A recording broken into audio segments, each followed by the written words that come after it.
Hello दोस्तों, आज मैं आप लोगों के लेकर आया हूँ डीप वर्क की बुक समरी।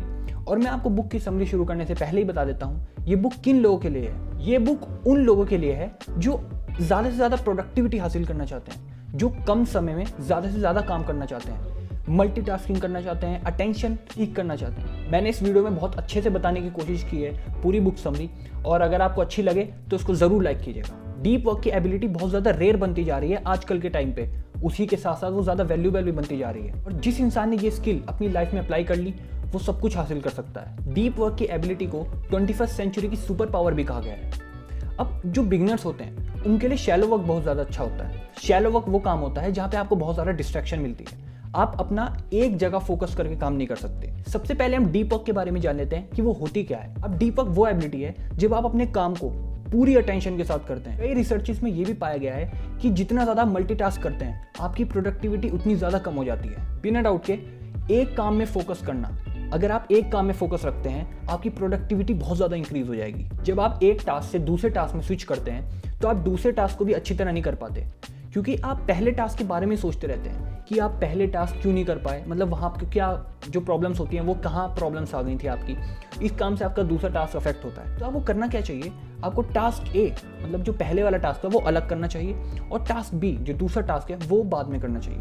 पहले एक टास्क में आप अच्छी तरह फोकस करिए, एक टास्क में अच्छी तरह टेंशन दीजिए, उसके बाद ही दूसरे टास्क में जाइए, ना कि पहले टास्क का थोड़ा सा किया फिर उसके बाद ही दूसरे टास्क में जंप कर दिया।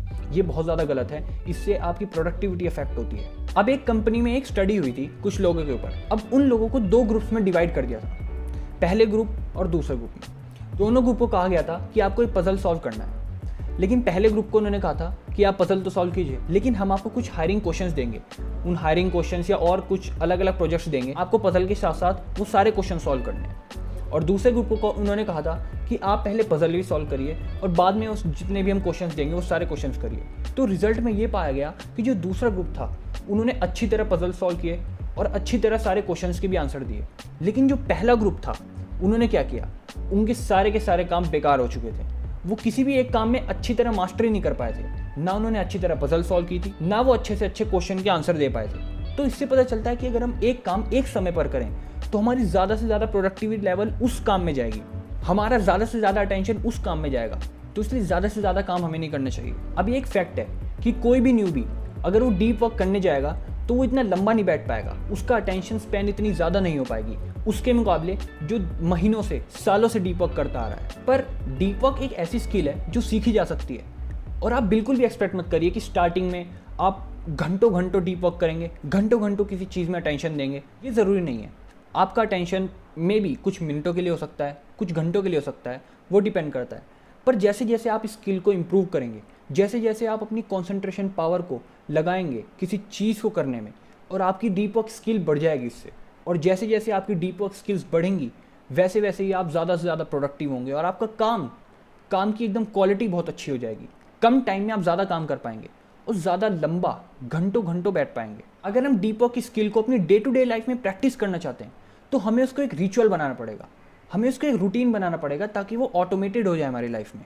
अब डे टू डे लाइफ में अगर आपको अपनी डीप वर्क की स्किल को अच्छी तरह मास्टरी करनी है, उसमें अच्छे से अच्छा कॉन्सेंट्रेशन बनाना है, तो आपको क्या करना होगा, आपको अपने डिस्ट्रैक्शन से बचना पड़ेगा। जितने भी आपको डिस्ट्रैक्शन हो रहे हैं आपको उनसे ना कहना पड़ेगा और अच्छी तरह फोकस करना पड़ेगा, अच्छी तरह कॉन्सेंट्रेट करना पड़ेगा। डिस्ट्रैक्शंस को दूर करने के लिए आपको सोशल मीडिया को क्विट करना पड़ेगा। सोशल मीडिया एक प्राइम एग्जाम्पल है शैलो वर्क का। अब ऑथर ने यह कहा है कि सोशल मीडिया भले ही आपको रेस्ट देता हो, आपके माइंड को एकदम फ्रेश करता हो, पर इसका मतलब ये नहीं कि ये अच्छा है हमारे लिए, इसका मतलब ये नहीं कि ये हमारे कॉन्सेंट्रेशन के लिए अच्छा है। अगर आपकी ये आदत है कि आप हर मिनट सोशल मीडिया चलाएं, उसमें झांके कि क्या क्या हो रहा है, तो आप कभी भी डीप वर्क नहीं कर सकते।